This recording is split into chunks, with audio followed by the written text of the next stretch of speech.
Well, hello everybody, and welcome to the IMI's latest webinar. We're glad that you could all join us. We're just waiting for a few more people to jump on the line. Hopefully you're going to find this very interesting. The past two webinars have been quite successful. We've had a lot of feedback and interaction with you all. This one, hopefully, which is aimed at business survival guide and independent garages, body shops and MOT centres, should be equally as useful, we hope. Please get involved. That's the whole point of the webinars. You know, there's a Q&A function down below. So if you have any questions for us and the panel, please jot them down and we'll try and get to them. Joining us for today's webinar is the IMI's Chief Executive, Steve Nash. We've also got the Garage Inspector, Andy Savva, as well as Dean Lander from Thatcham, who's Head of Repair Sector Services. And to finish off, we've got Steve Scofield as well, who's Head of Development at the IMI.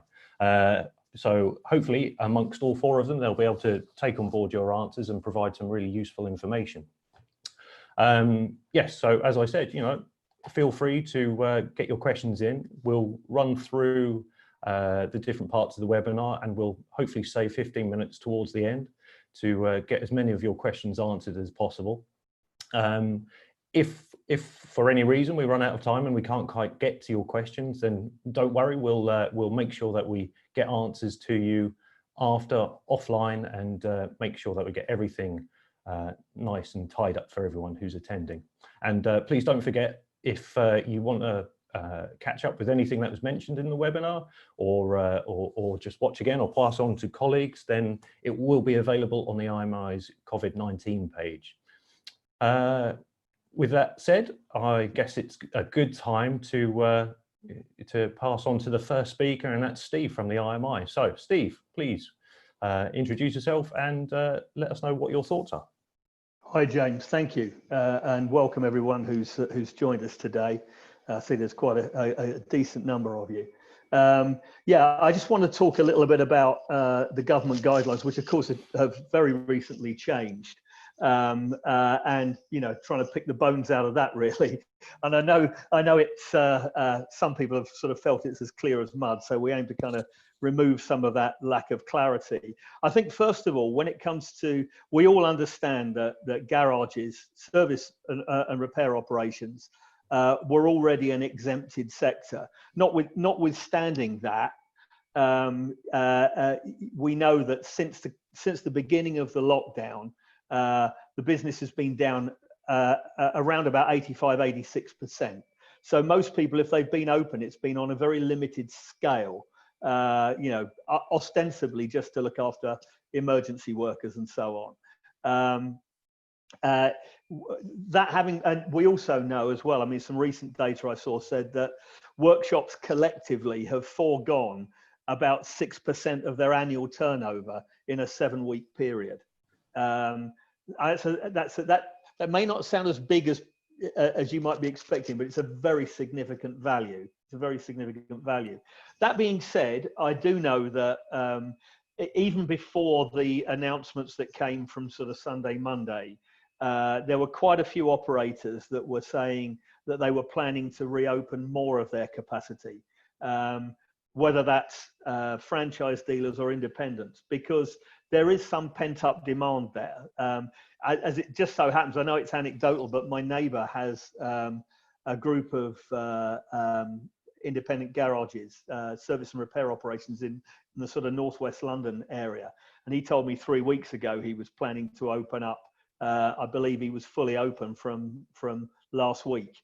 And that was based on inquiries he'd had. And I think obviously with the economy opening up a bit more, I mean, one of the clear guidelines, or as clear as you could get it really from the Prime Minister, was that those who can't work from home should get back to work. And however that's interpreted, it does mean that there will be more people needing their cars again, because, you know, mixed in with all that, there was, you know, try not to use public transport if you can avoid it, because that's clearly got issues in terms of how we'd handle capacity. So, you know, there will be cars that have been sat there for a couple of months or more that will need attention, or that possibly needed attention before the lockdown, but nobody's bothered doing anything about it until now when they're going to need them again. So I think, you know, that that's a good sign. It enables garages to kind of have something to latch onto to get themselves started again. I think I've put here the implications for sales operations. But I know our audience is not from that background, because that's not how we pitch this webinar. But I think we all understand that you've got to sell the things to service them. So I mean, the sooner we get sales up and running again, the better. And I mean, look, during the lockdown up to now, the guidance has been you could sell cars online. And I think after some discussion, it was decided you could deliver them as well.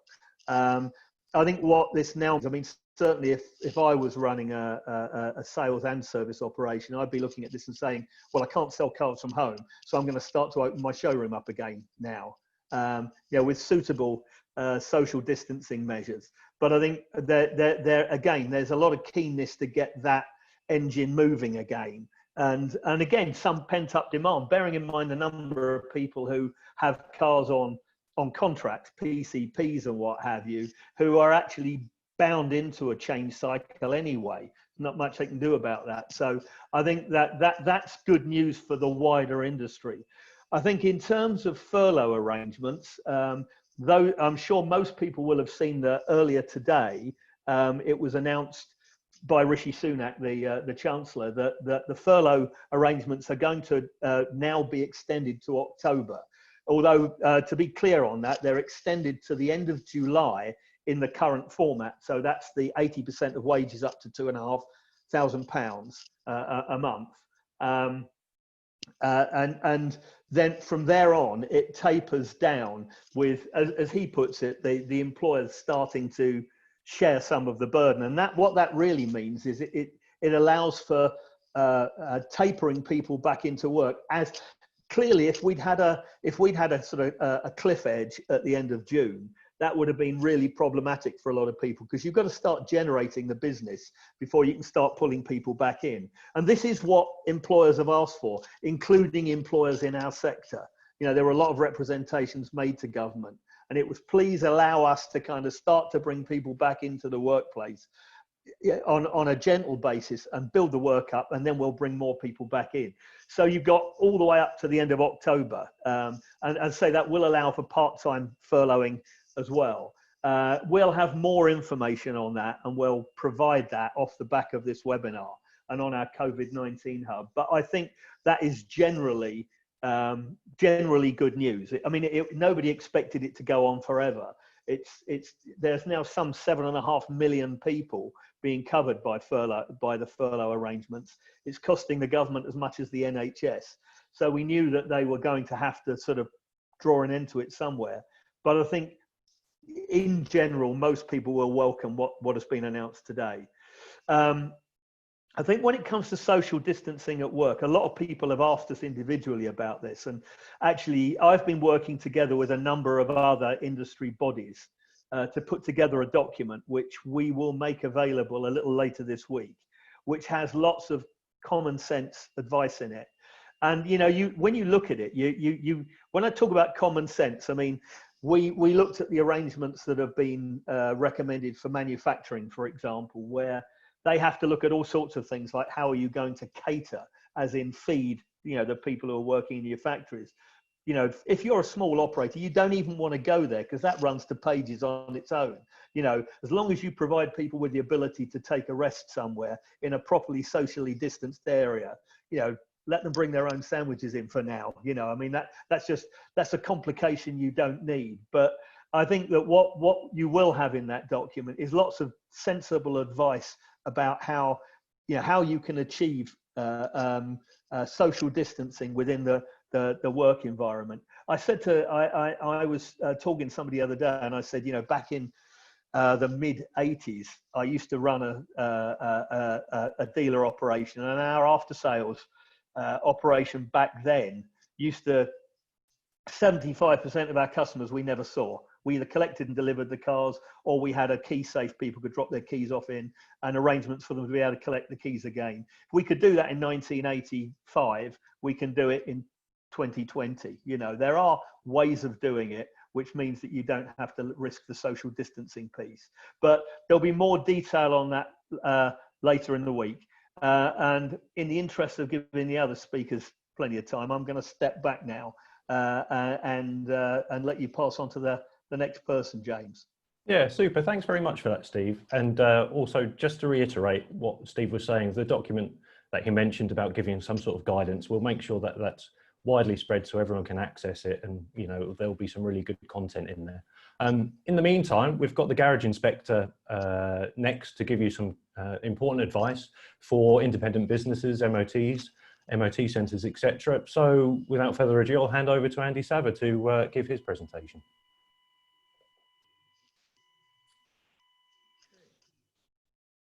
Welcome everyone. I hope everyone can hear me. Thank you for the invite. If I could have my slide, please, I'll be very grateful.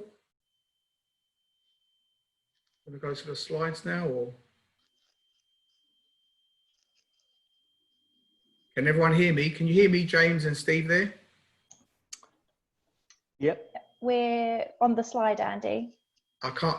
Oh yeah, okay, I've got it now. Okay, so thank you everyone for tuning in and making the effort to come and listen to all of us. So from my perspective, the first thing I would say and recommend is don't panic. And don't panic, I know it's easy for me to say it, but don't panic is because everyone is in the same situation as everyone else. So this is not an isolated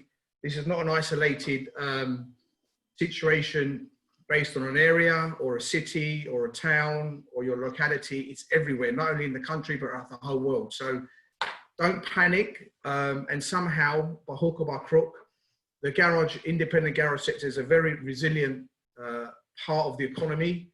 They offer a fantastic local service to the community, and you will get through it if you don't panic. And by seeking help from professionals around you, and what I mean is, everyone will have an accountant, everyone will have a solicitor, and hopefully most garage owners will be part of some kind of a trade association. You may not get the answers from every single individual, but collectively together, you will be able to actually get through the data. And like Mr. Nash mentioned earlier, things are changing all the time. And we must make sure as garage owners, we've put ourselves in a position of being leaders. We have to lead and make sure that the information that keeps changing, we're actively making sure that we're aware of that information. And you could only do that by seeking help from other people around you. So there's lots of help. I've always been one who's been quite critical of accountants, especially when I'm visiting garages, as I don't feel they have a very close relationship with the garage sector or with the garage customers that I would like. So this is the time now to get some bonding together and seek the help for your grants and the money that could be available. I want to just touch on the grants a little bit because that's been a real lifesaver for many garages up and down the country, but it's also been a very distressing time in trying to apply for the grants. And although the last couple of weeks there's been many success stories, it's taken appeal after appeal after appeal to actually get what's rightfully right. And there's still local authorities out there that are actually holding on to this money. So the money doesn't belong to the local authority. It belongs to all the businesses, not only the garages, but all the businesses that are rightfully retail. We are a retail business, and that's where the confusion has lied, I believe, in local authority, because people who have worked in local authority, who have to action these grants, when they see on a rates bill that most workshops are down as a workshop, repair, industrial warehouse, they just automatically think that we're in some kind of a manufacturing business. We're not. We deal with retail customers. So what I've done to encourage people not to give up and to seek, when they're appealing, to put the onus on the council to prove to the garage owner why they're not liable. And I've got them to use terminology like, what's the difference between me and a shoe repairer? A shoe repairer doesn't even have a reception area. We have reception areas. Yeah, we have invoices that we can provide you that we're dealing with the general public. We have, and it's down to planning interpretation. So And that's worked quite well. But ultimately, you must get your MP or your local councillor involved, whether it's he or a she. And when people have done that, the success rates have gone through the roof, you know, so that's very helpful. There's also your accountant should be dealing with all the PAYE. That's all data that is already current, so you shouldn't really have to worry about that. The only issues is now that with the new furlough extension is how you plan your workforce, whether you have split teams, and how flexible. Obviously, we haven't seen the real detail yet, but when the details announced, how we can maximize our staff levels to the volume of work that we've got. So that's, again, talking to your accountant and making sure that they're on top of everything so they can inform you. About 5-6 weeks ago, when this all exploded, we created James Dillon, who's probably one of the most sought after technical trainers in the country. His idea was to create an automotive support group. I got asked to join with a few other members, Tom Denton, who I know works very closely with the IMI, David Massey, and Andy Crook, another well-known trainer. And within the 5-6 weeks that we've been sort of going as a group, we've got over 3,500 members that have joined. The majority of those members, I'd say 95% of those are garage people, you know, independent garage people.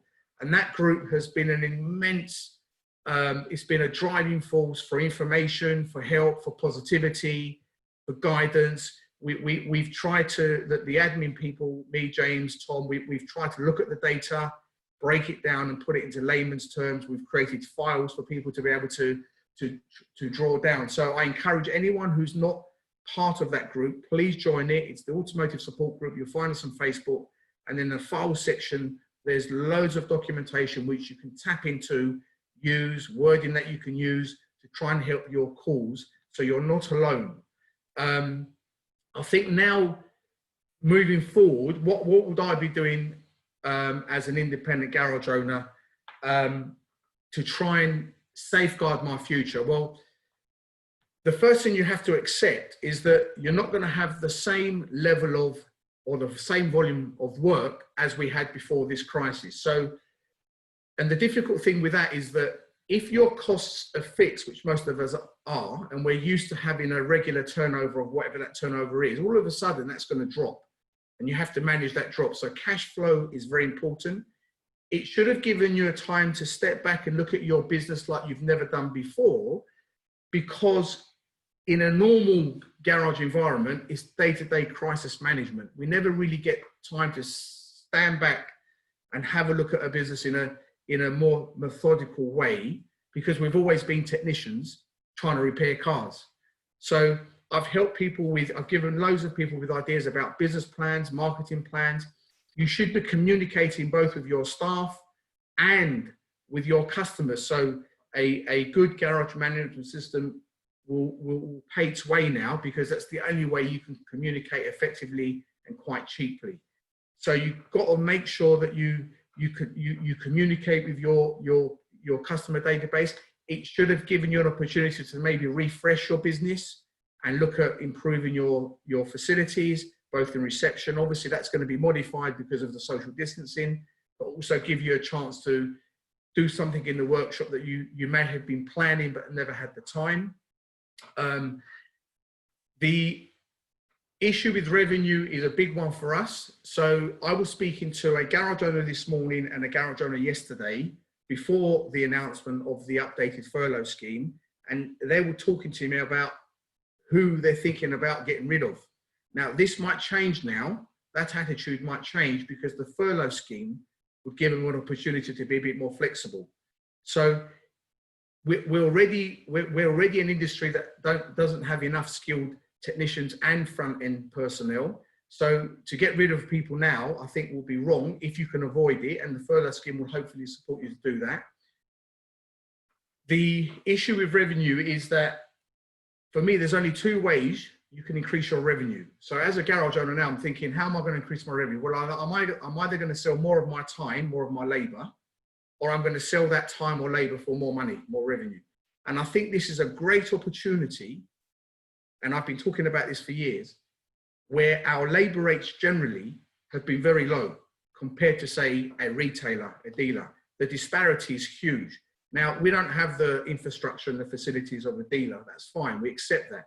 But we can't be up to a third less than what other organizations are. And it may be an opportunity now to look at a cost of what it costs us to do our business, and then redefine how we charge our labor, and hopefully increase our revenue to meet the lack of capacity that we're going to have because of the way we're going to be working. And Steve made a very good point at the beginning of his intro, which I was going to make, but I'll just want to touch on that, is that what you're going to get is, if people are afraid to use local transport and trains and tubes, they're going to be forced to get on bikes or cars. And cars are quite convenient. So hopefully that will generate more miles for us and cars coming in at a later date. I think what you've also got to accept and really realize is know your database.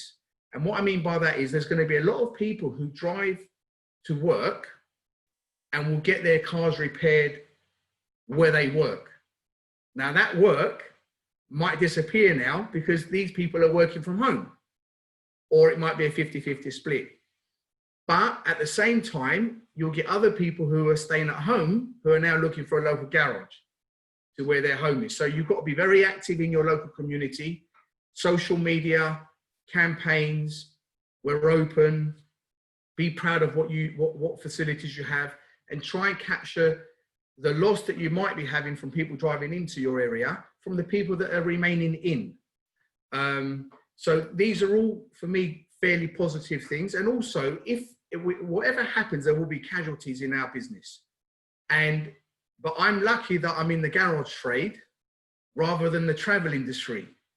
I'd hate to be an airliner or a travel agency right now. And I think they're in a lot worse situation than what we are, or a pub or a restaurant.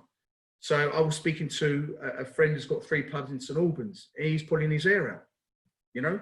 And when the pubs open, we're not all going to rush in. So we are one of the businesses that are affected, of course, but I don't think we're the worst. And I just want to touch on the MOT extension. Now, when this got announced about 6 months ago, about the 6-month extension 2-3 weeks ago, I've still got tenants, obviously, who run my businesses that I used to have, plus obviously a lot of customers. Now, I've encouraged them from day one not to automatically accept the 6-month extension, and make sure you pick up the phone and communicate with your customer about the flaws of maybe extending your 6-month MOT. So put the onus on the consumer in a professional manner and explain to them that, are you sure your car's going to be roadworthy for the next 6 months? Now, in the first few days, they had a 42% strike rate of consumers deciding to get their MOTs done early. In the last week or two, since I've been speaking to them, it's gone up to about over 60%. So it does work. You don't have to automatically accept the MOT. And there are consumers out there, vehicle owners, who would rather get the MOT and support their local garage.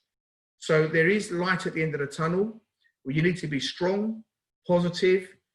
Your staff will be looking to you to lead. So you have to step up and lead. And please make sure that there are many people around you, you know, organizations like the IMI doing the webinar like this, the Automotive Support Group, the IGA, RMI.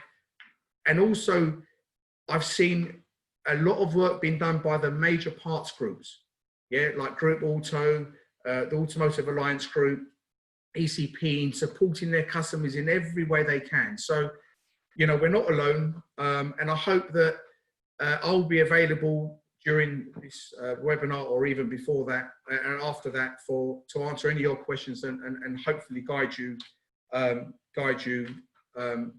hopefully get a bit more confidence. But you need to stay positive, and remember, we're not isolated as an industry. Okay, well, super. Thanks for that, Andy. There was a lot of information in there, a lot of good advice and thoughts. And again, you know, this webinar will be available once it's finished on the IMI COVID-19 website. So if you want to recap any of that information, then feel free to head over and that will be available in due course. We're going to move on now to body shops, and we've got Dean Lander from Thatcham Research here, and he's going to talk about a number of issues, compliance, apprenticeships, and volumes as well. So I'll leave Dean to crack on.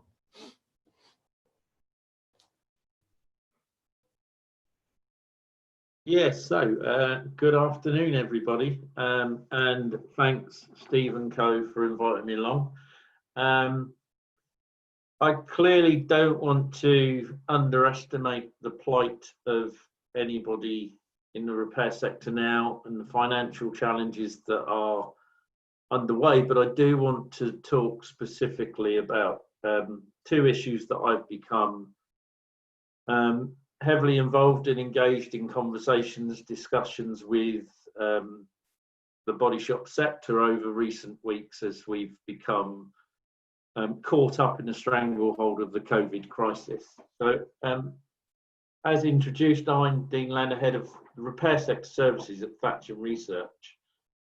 But in addition to that, I'm also the current sitting chair of a British Standard Steering Group, SBS 20. And this group oversees the British Standard BS 10125, and that's the standard specification for vehicle damage repair processes. I think during this period of social distancing, lockdown if you prefer, many industry stakeholders have reached out to me regarding the challenges of remaining in compliance and being able to satisfy the demands of an audit.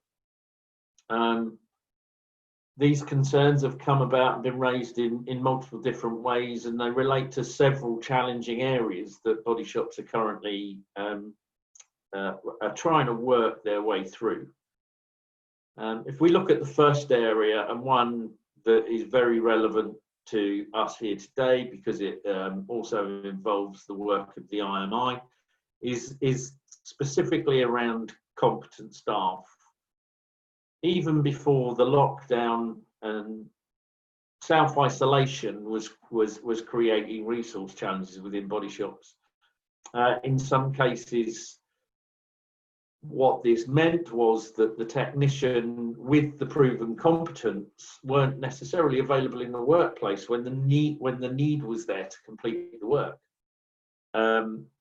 This challenge obviously became compounded as more and more people were coming to the end of a recognised competence certification. The standard requires it to be renewed every 3 years, and training providers and assessment organisations weren't available with the closing of UK industry. The problem just become compounded, and we're unable to attend courses and assessments. And this was creating quite a significant issue on how would that sit with certification bodies. Yesterday, somebody was totally competent and they had a certificate to prove it. Tomorrow, they could be repairing a car. They're not competent anymore because they don't have the certificate. And to be fair and reasonable to everybody, I think everybody, including the certification bodies, kind of understood the challenge, and IMI in particular came to the fore very quickly and issued extensions to any certificates that were expiring up to the 1st of July at that time. And that kind of helped, but there was still a challenge of how do we get that across to the certification bodies who are auditing against the standard. Outside of the competence of the people, the staff that are recruited, there's also critical service supply. The standard requires tools and equipment to be maintained and calibrated, but services were being switched off by suppliers who were stopping or reducing activity due to the government advice and guidance. And traditional parts supply was reducing to an almost inexistent levels, and body shops were left with working flow with no mainstream supply of parts to fix them, and had to start to think about, well, how can I find alternative ways of doing this? And there was a real rise from within the industry, talking to stakeholders like myself about, how do I do this safely? How do I do this in a way that organisations that certify and accredit my business are going to recognise it, and work providers are going to recognise that I am doing my best to remain in compliance in a really difficult place. The thing to get across is, regardless of whether the body shop closed or remained operational as an essential service, these were challenges, and these were real challenges in an industry where maintenance of the compliance with the standards is critical for the safety of owners, drivers, and other vulnerable road users that rely on that car being repaired safely. Finally, the last kind of aspect that was being brought to the table was the burden of certification bodies demanding that an audit takes place. You're working on a skeleton workforce, you're worried about your cash flow, you're worried about the incoming money, and then you've got an auditor on the phone trying to arrange an audit. It's the last thing many body shops wanted to hear, albeit that the audit may have been scheduled to be conducted remotely. It remains a challenge for any business at a time when they're doing so under extreme resource challenges. I believe I was being asked about how to cope with these challenges due to my role with the committee, first and foremost. And I've got to make it clear that it's not within the committee's remit to act or comment. So I can't comment on behalf of BSI or BS 10125. That being said, myself and other members of the committee, all industry stakeholders, were extremely sympathetic to the challenges. So I'm glad to say so were the certification bodies, as were in entering into dialogue were UCAS. And for those that don't understand the makeup of the governance of the certification industry, UCAS oversees the activities of the certification bodies. UCAS had already been working to adapt international policies to align to the current COVID situation. They've now published those policies on their website, policies TPS 62 and 73 for anybody that wants to get technical and down into the detail. But those policies are there to support and provide guidance for the certification bodies. And I think it's true to say that while the certification bodies were starting to take note of that guidance, it wasn't really supporting the body shops because they weren't aware the guidance existed. They weren't aware of the governance that certification bodies were working to. So I was really pleased to be able to engage with UCAS, engage with the certification bodies, extract those policies from the depths of the UCAS website and share those policies with the body shop industry. And I'm very happy to share them wider. So as those people in industry that are trying to balance the difference between doing business and being compliant can read these policies and understand how these policies are there to support and help them. And hopefully what those policies can do is open up a more collaborative negotiation between a business and a certification body to ensure compliance can be sustained in a way that fits the times that we're currently living in. I think it's really important that a business thinks compliance, gives consideration, specifically with regard now to new government policies associated with COVID crisis.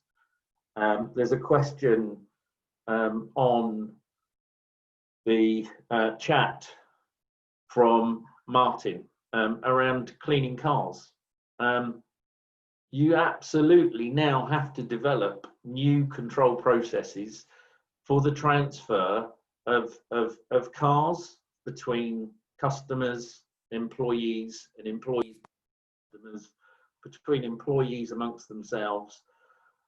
Certainly, it's important that these processes get documented, are controlled, are shared broadly with employees of the business, and possibly even shared broadly with the customers that are going to bring their car. The last thing a customer bringing their car wants to see is a technician running up to the car in a hazmat outfit with cloths and bleach and everything else. What they're going to be worried about what's going to happen to the interior of their car as you start to wipe it down. But it is an essential part of your new operating process controls for safety. You then add those new processes, the requirements to maintain robust processes to ensure safe repair. And I think it's really kind of clear that process control is imperative. But don't be afraid to change a process. There are processes that you've put into place to control the safety of repair in a time and place that no longer exists or does not exist until sometime in the future. We are now all operating in a different time, in a different world. So while compliance and safe repair is not negotiable, the processes that you use to get there are, and I would encourage every business to look at its processes today, look at the new position that we're living in, and providing the core traditional inherent principles of the 4 M's, man, method, machine, and material, remain controlled. The adaptation of modern day processes to fit the times that we're living in is absolutely fair and reasonable. And if you're unsure, talk to your certification body, talk to that entity to ensure that the controls that you are putting in place will meet the brief that's within their audit criteria. And if not, seek advice and guidance to find an alternative way. Talk to others in the sector, talk to others, colleagues around the industry. Don't become an isolated repair business. You've got colleagues down the road that are running a very similar business that at this time are probably more likely to want to be helpful and supportive because your best practice they can adopt and their best practice you can adopt. So I'd encourage collaboration, negotiation, and kind of real work around this stuff. The second point that I really wanted to talk about, very, very close personally to my heart, and very equally important, is the long-term sustainability of the sector and the requirement of its support for apprentices. As part of my role at Thatcham, I'm responsible for the direction and running of Thatcham Research Automotive Academy. I'm also trustee to the repair industry's charity Auto Raise.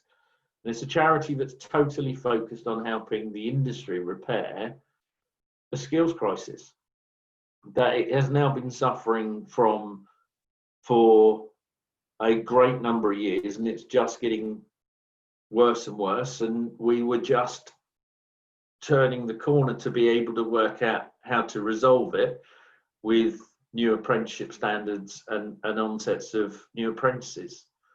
The industry itself, the existing workforce suffers from an average age that is definitely rising beyond any sustainable limits for any real long term. Add this to the tech boom that's being experienced as electric vehicles, lightweight structures, assisted driving technology becoming mainstream. The challenge could become insurmountable if we don't keep critical focus on apprentices now. At Thatcham, I'm really, I'm very proud of every apprentice and my team, and grateful to say that over 90% of the apprentices on programme through April, through this lockdown, have completed some form of learning, regardless of the fact that there's a not insignificant proportion of them that are on furlough. I and many others in the educational industry and some individuals from the employment industry kind of really challenged the government on this fronting right towards the start of April to say, look, you can't do this. You can't bring in a furlough scheme and affect all these young people across the whole of UK industry and just expect them to press the pause button on their career aspirations and their ambitions. Really glad to say the government did come on board, and they do recognise learning that's undertaken by an apprentice, even if that apprentice is on furlough, and providing the amount of studying that is done is commensurate with the programme of learning that they're on, the employer doesn't need to do any topping up. It's if it goes beyond learning into work that the employer will be required to start to top up the salary. Importantly, for the long-term sustainable benefit, sorry, if I could just jump in. I just want to make sure that we get enough time for all the speakers to have their input. I'm sorry to cut you off in your stride, but you were talking about apprentices, so I thought it might be a good time to jump in and change over to Steve Scofield, who's the head of business development at the IMI, who's also going to be talking about apprenticeships and learning, etc. So I thought it may be a little bit of crossover there that we can and hand over to Steve now so he can carry on. If we could have his slides. There we are. Thank you very much, James, and apologies to Dean for cutting him short, but I think all right, Steve. We've got a lot to cover, and I do understand. So firstly, thank you all for today, coming along, and hopefully we'll be able to provide you with some insights and the impact and solutions we need to think about. My job today is to talk to you about training and assessment and some of those challenges that we've got. So whether that's around qualifications, keeping someone competent that's already qualified, or an apprentice, that's what we want to just touch on very briefly. So good time to drop into Dean's presentation. So whether you're an employer, an approved training centre, or an individual looking for training, firstly, let's understand that things are going to be very different, some of which are not palatable and challenging, but there's also some positive approaches that will come out of this situation, and some new learnings that all businesses can take on board. So as consumers, we already know we're okay with, I guess, supermarkets are kind of understanding they can't cope with the same volume of people and keep them safe. So training will be no different. We've got the same challenges. So there's some key takeaways that I'd like to share with you today. And this is really around best practice, but we've already seen both from an HR perspective, but also of the 600 odd training centres that we have at the IMI. So both training provider staff and learners need to have confidence and the comfort that a safe learning environment and working environment is available. I suppose you could say in the case of the apprentice, that comfort probably needs to extend to parents. So first off, let's consider the feelings of our people. A question we may all consider is that feelings. Returning or starting new training, coming back to work, is really important. So I think there's going to be a real need for training providers to do some significant, effective planning for a new delivery approach that we haven't seen before. Some of them considerations: social distancing. What's that really mean for a training provider? Less learners probably in the learning environment. So whether that's the workshop, whether that's the classroom, or another learning environment in the workplace, we've really got to understand that the volumes might not be there. So this will lead to significant rescheduling. and could push out lead times. It could make training more difficult to reach. So to achieve a post-virus sort of volume of training and assessment, new ways of working will definitely be needed. So from a frameworks and funded provision perspective, the training provider and the employer, because they're so important in the new apprenticeship standard in England and play their part in all 4 nations, we really need to understand the flexibilities that the awarding organisations or the regulators can provide. Only if this is understood and can be cost effective and efficient, then we can move forward. So there's some real challenges coming to the sector. If you just think about the learning environment, extra cleaning, cost of cleaning equipment that's used by many, even toilet facilities in the buildings, these all add cost and operational complexity. So people movement, we've been talking about this at the IMI, we're in an old building, so how do we get the one-way system going that they're using in supermarkets today? How can that work? You know, lunch, how can that be facilitated for learners? Is it staggered? Do you bring your own? What could that look like? And then PPE is no stranger to the automotive sector, especially in the technical sort of fields. But actually, it's a wider consideration now. It's not just in the context of the traditional repair processes. So that all adds a challenge to us. So how can we offset some of these challenges? We've got extra costs, we've got new operational models. So we need to really find some efficiencies. And I think Dean's already alluded to it. We've got some great examples of distance learning before any physical attendance is needed. This is accelerating really what was already happening in the sector. So we work with 31 of the OEMs or the National Sales Academies, and many of those were moving to a model where it was 80% online. So what's COVID doing to us? It's probably accelerating that shift that was going to happen anyway. Those efficiencies don't stop. Many of the training providers have been, 98% connected to their apprentices. And here we are today, around 100 people engaged in Zoom. So we're time and cost efficient. Our carbon footprint reduced. Travel risk to staff is reduced. And all of these small interventions, the training provider network have got to either deploy, or if they're already using it, continue to deploy. So as we transition to a digital and fully connected ecosystem for training, change will bring about greater connectivity. It can lead to improved experiences for the learner and the employer, and it will bring about efficiencies and cost savings. But what have we at the IMI really been doing to support the sector in the current situation? One of the biggest questions, and this was part answered last week in the seminar and will be answered again this week when we get some movement with the regulators, but we've been working with the regulators in all nations to ensure that we've got flexibility and workable solutions in place. Now, this never happens at pace because there's some considerations around quality, but what I can tell you, and I know there's been some questions on it, about how we move forward from an assessment perspective. Our development team and even Steve Nash himself have been heavily engaged in trying to get some movement with people like Ofqual. So what I would suggest is we're about to get some news from Ofqual this week. So those that are really keen to find out what's going on, watch the IMI COVID page.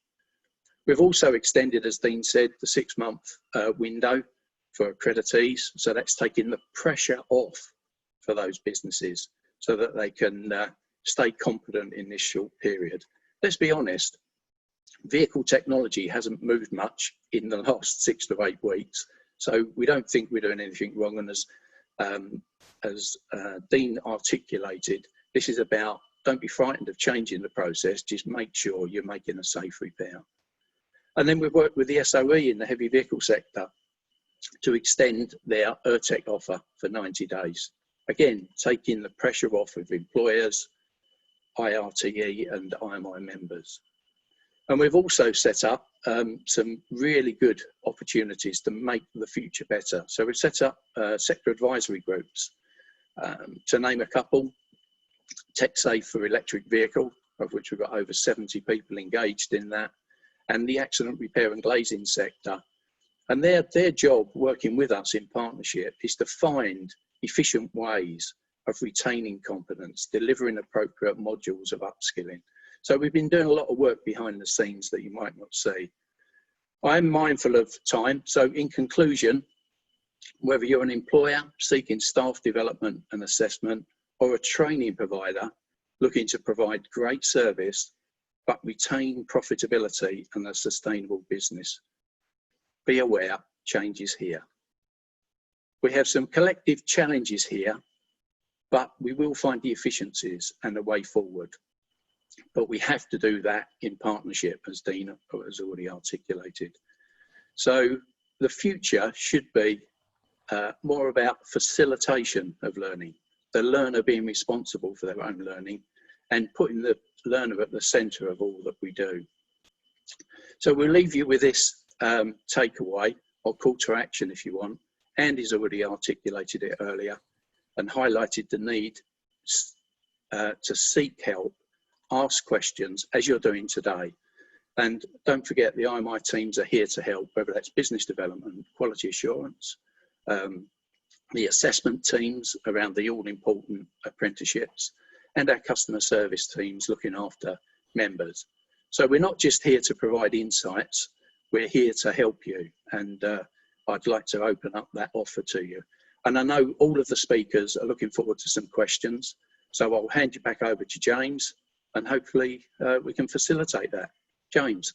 Yeah, thank you very much, Steve. Yeah, all the panelists have been giving really intriguing information and important information, I think. And there's been questions coming in, some of which have been answered already, and some will need to be answered. As Steve mentioned right at the top of the webinar, there's some information coming out later in the week that we'll put out on best practice, really.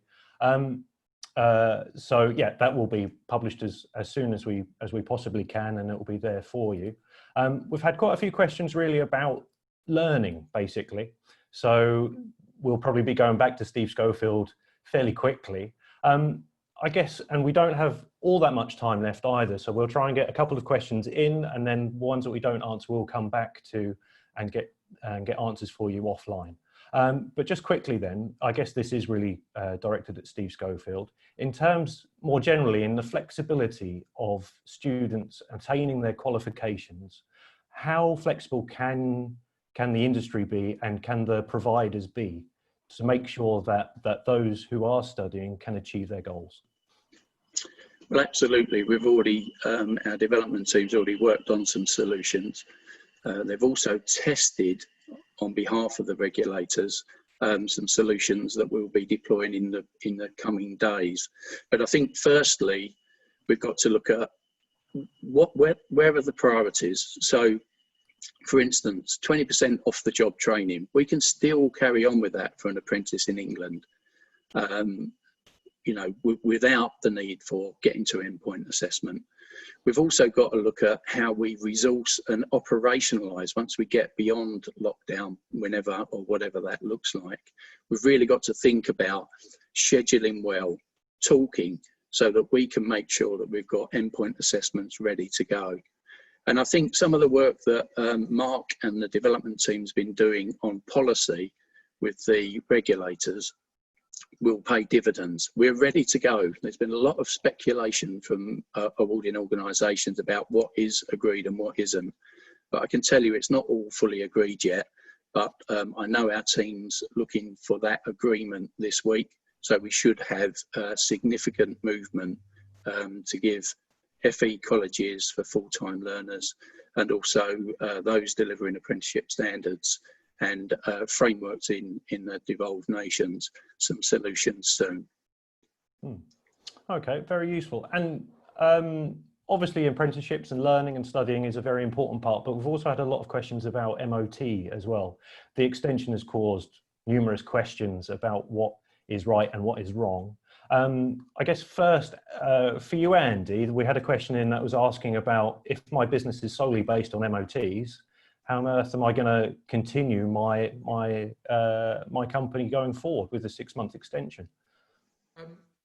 First of all, great difficulty without, saying the obvious, but I think what I said in my little pitch earlier was to try and be proactive within your database and just pick up the phone and speak to people who have had their MOT extended, and just in a professional, constructive manner, try and explain to them the pitfalls of you driving around, or them possibly driving around with a car that's not roadworthy, because it'll have bigger implications, insurance implications, and you're not going to capture everyone, but I'm sure if you have that proactiveness that you will secure some business, limited, but every other garage is doing limited business too.